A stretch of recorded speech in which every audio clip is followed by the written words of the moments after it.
how do you heal or begin to heal this first layer of shame? So the answer is shame festers in the dark. The experience of shame at its core is the experience not that I did something wrong, that I am wrong, that I am bad. So I split off that story. And we're going to, in literally 3 or 4 minutes, but this for real 3 or 4 minutes, right? We're going to actually get to kind of a bunch of instructions to actually go deep into this exercise. But I first want to get to how do we do this? What are we going to try and do now?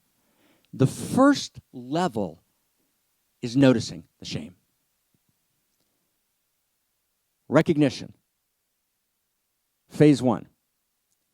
Then in phase 2, we begin to engage the shame. And the first level of engagement is I look for my original double bind. I look for my personal double binds. I look for how the cultural double binds play in me. But we're going to focus on original double binds. That's what we're going to focus on today. And what I want to do is I want to realize that I actually am madly beautiful. That actually my aliveness is good. But I don't want to realize it intellectually or because I read it someplace. I want to, in my body, actually feel the experience of the goodness of my aliveness. To do that, I have to tell the story of my shame. It's only when I tell the story of my shame, and I can tell it by writing it on paper and reading it out loud to myself or to community. I can tell it with my dyad partner. I look at my dyad partner, and my dyad partner is the universal love story. Stay close, friends, brothers, sisters, stay close. The dyad partner who's listening, you are the Amorous Cosmos. You are she. You're the goddess. And as you glance up, as you're telling your story of your original double bind, if I live, I die, or it could be a personal double bind, a recapitulation of it later in life, something distant or something closer, and you look into the loving eyes of your dyad partner, you can actually find your goodness in their eyes. Contact heals shame. Eros is the experience of radical aliveness seeking ever deeper contact. Contact heals shame. So when I tell the story of my shame, and I actually find myself in the face of my beloved, who doesn't have to be my lifelong beloved. It's the person sitting next to me. There are no strangers. There are no strangers in the intimate universe. And I just look in their eyes, and I feel into, and I see in their listening as I tell my story, they're not actually recoiling. They're actually holding me with the loving eyes of she. And that's the first moment where I can actually begin to loosen the grip of the shame. It doesn't go away altogether, but it's the beginning. It's the first step. So with permission, I just want to, for a couple of minutes, before we go into actually telling the story of the shame, I want to, if you'll allow me to, just give you a couple of hints, right? Because you need to become a shame detective, right? You need to get a license in becoming a shame detective, right? You got to look for shame, and shame always leaves hints, right? There are breadcrumbs, right? And the notes I have in front of me, I spend the entire night writing, right? So I didn't write, and I tried to write some notes, right? And I have like 40 pages of notes, right? But I'm just taking little pieces of it where I tried to write some instructions. Here's some instructions. Here's some breadcrumbs, right? How do you actually get a sense in your shameplex, right, of where the shame is? And what you have to do is you have to use the tantric principle, right? Trace every experience back to source, right? You got to trace it back to source, and you're doing the work. I'm doing the work. We're doing the work for the evolution of love, for the evolution of Eros, right? We're actually trying to evolve and loosen the fixity of shame, right? To begin to heal and to create a way, a method, a path of healing a planet drenched in shame. So breadcrumbs, you got to trace them back to their source, and you want to try and find, where did shame incept in your body? So breadcrumbs, okay? So for example, what's the part of yourself that you hide? Right? Second, what's the part of you that makes you extremely uncomfortable? Who's the relative that makes you really uncomfortable? Right? Who do you not like to be around in your immediate family? You just want to get the fuck out of there. You might not even show up for a key event of theirs just because you don't want to be there. Right? It could be a brother, a sister, an uncle, a father. Right? A child. And our relationships to our children are far more complex than we think. Right? But what is right? Notice the part of yourself that you hide and the part of your circle that you want to ignore. So you hide a part of yourself and from others. Who's the person who triggers you, right, in your immediate circle? Now, when they trigger you, it doesn't mean that there's not something off about them, but why do they trigger you? What's the trigger? Those are breadcrumbs. Those are telling you about some original shame. 3, what's the information about yourself that you always leave out of a conversation? You've got all sorts of reasons for leaving it out, but trace everything back to source. Right? What's the hidden shame? Is there a hidden shame? What secrets do you never share? Even with those people that you would want to share them with. And you can start with distance experiences, right? Or you can go to recent experiences. Give you another set of clues. In what way do you find yourself shaming others? Isn't that interesting? Right? When you shame others, when you take the moral high ground, when you refuse to follow the thread of a conversation and give someone your full attention, but you always move it back to where you want it to be, but you can't really engage. What makes you angry? What triggers you? How do you respond to critique? And I'm not expecting you to answer all these questions. I'm just trying to loosen the fixity, the ossification of shame, so you can kind of think, oh, maybe that's right. Right? Shame always hides in the shadows. So you have to trace shame back to its root. So just give you another example. What if someone said to you, right, whenever I'm in interaction with you, I always feel like I have to perform. So maybe that's because, if you got that feedback, maybe you always had to perform for so many years, and you took that in, and now you make everyone around you perform, and you don't even realize you're doing it, right? Because there's an early shame that the very aliveness of who you were was rejected unless you fulfilled very particular and very prescribed roles. Yeah.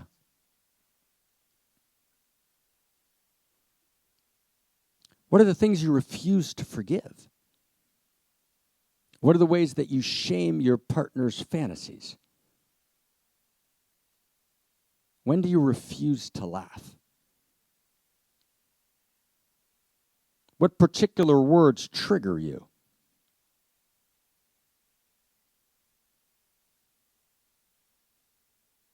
So you've got a sense of it. So just let that sink in.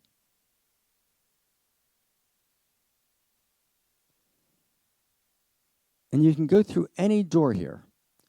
You can go back and try and find original shame. And I'm going to give you 3 possible doors. You can pick any one of them. So one, original shame. That was the first exercise, but I'm inviting us, it's not like it's done. Shame is multi-leveled, layered, and insidious. So inviting you again for sure into that original exercise, which is, right, my original double bind, if I live, I die. So find that early aliveness associated with my goodness that was fundamentally rejected. Or move to personal double binds. And personal double binds are the way I like to love, the way I like to desire. It just has no place. I can't even share it. And even if I share it with someone close to me, or I somehow feel like I'm not desirable,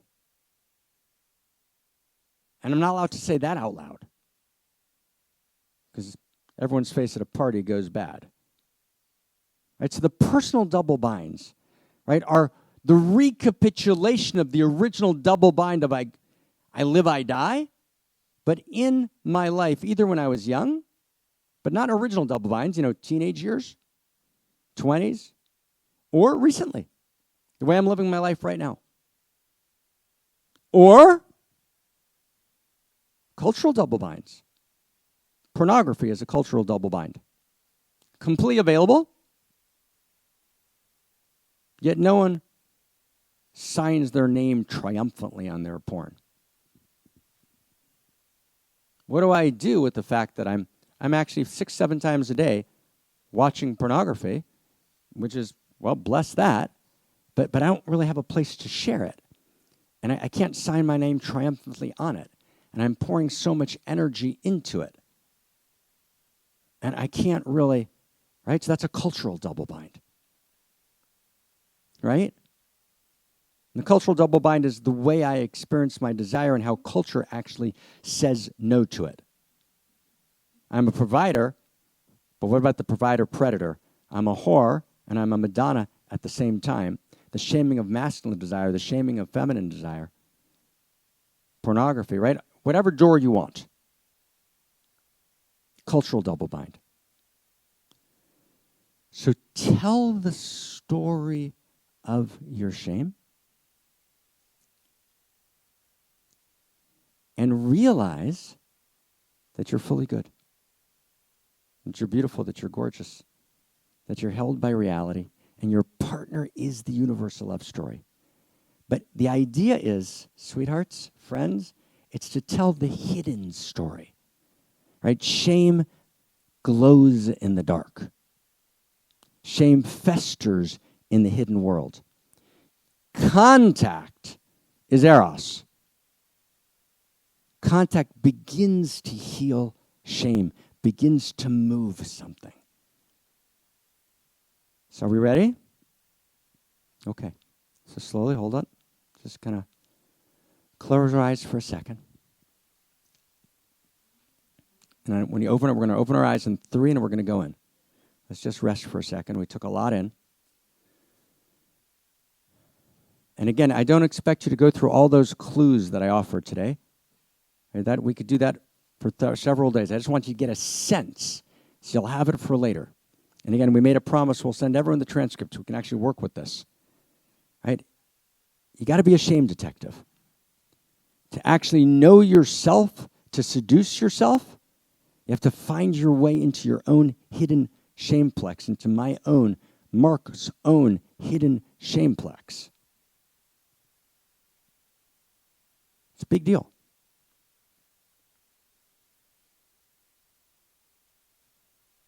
Here's the last piece, and then we're in. I'm 15 years old. I'm one of the 3-4 kind of prodigies in Talmud. In my academy. Madly in love with the Talmud. Like madly, insanely in love. I just finished high school, and I met a woman who was in high school, a few years younger than I was, And we fell madly in love with each other. Deeply, profoundly. The law in which I lived was there was no physical contact allowed.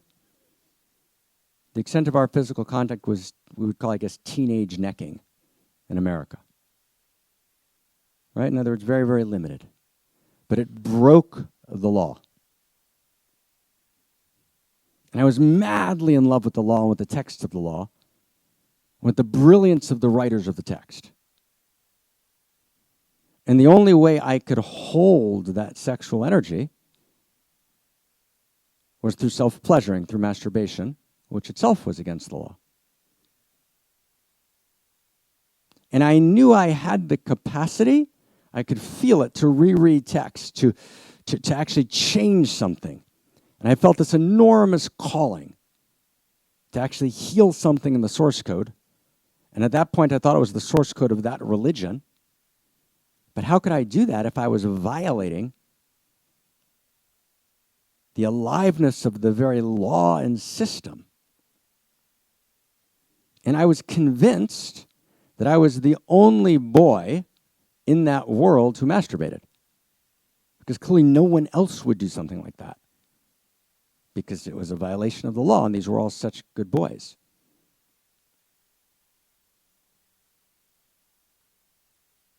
So I broke up with that girl.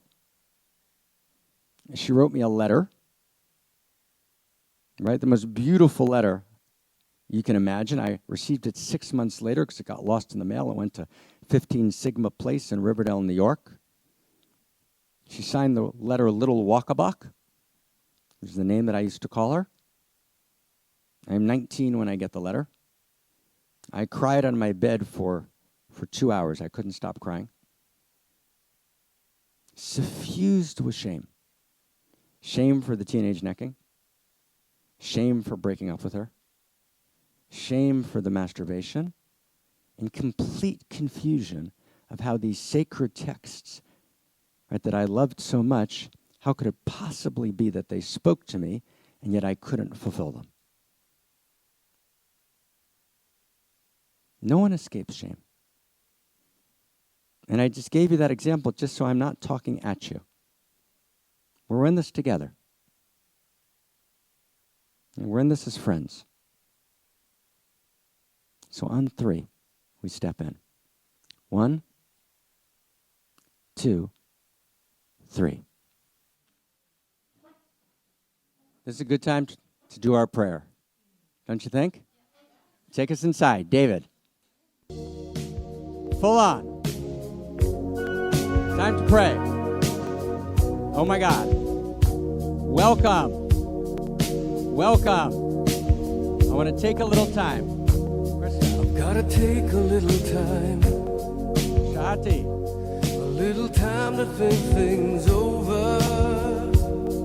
I want to read between the lines. I better read between the lines. In case I need it when I'm older. David, give her a mic.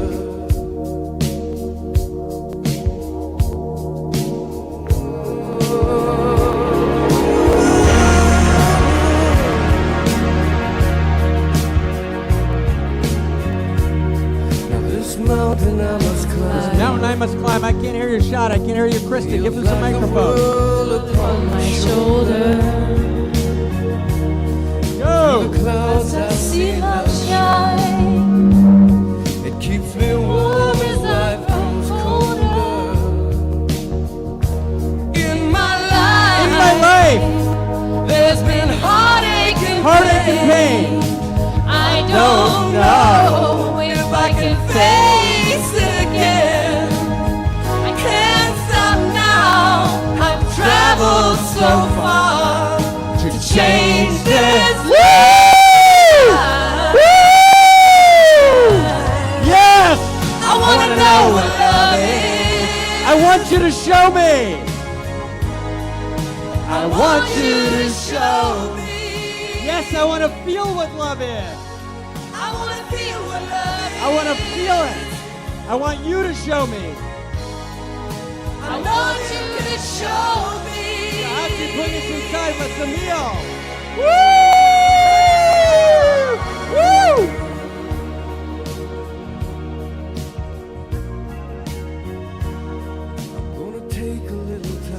Take a little time to look around me. A little time to look around. Look around me. Unique Self Symphony to Haley inside.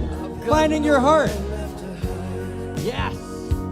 It looks like love is Finally found me in my life. There's been heartache and pain. There's been heartache and pain. I don't know. I don't know if I can face it again. But I can't stop now. Can't stop now. We've traveled too far. Traveled so Woo!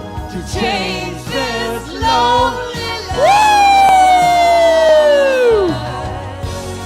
I want to know what love is. I want you to show me. I want you to show me. I want to feel what love is.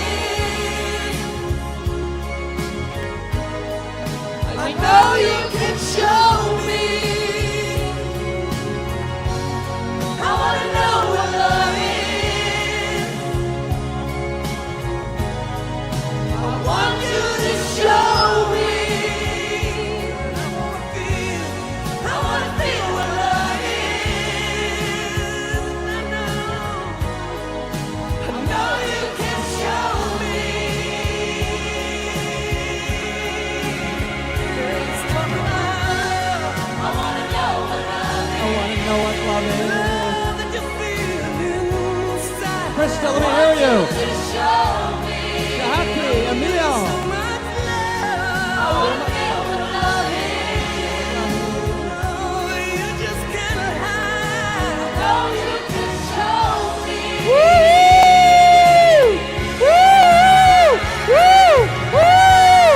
I want to know what love is. Let's talk about love. I want you to show me. Look around the room. I want to feel what love is. And I know you can show me.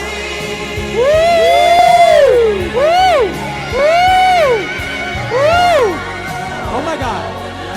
I want to know what love is. Take responsibility for your own arousal. I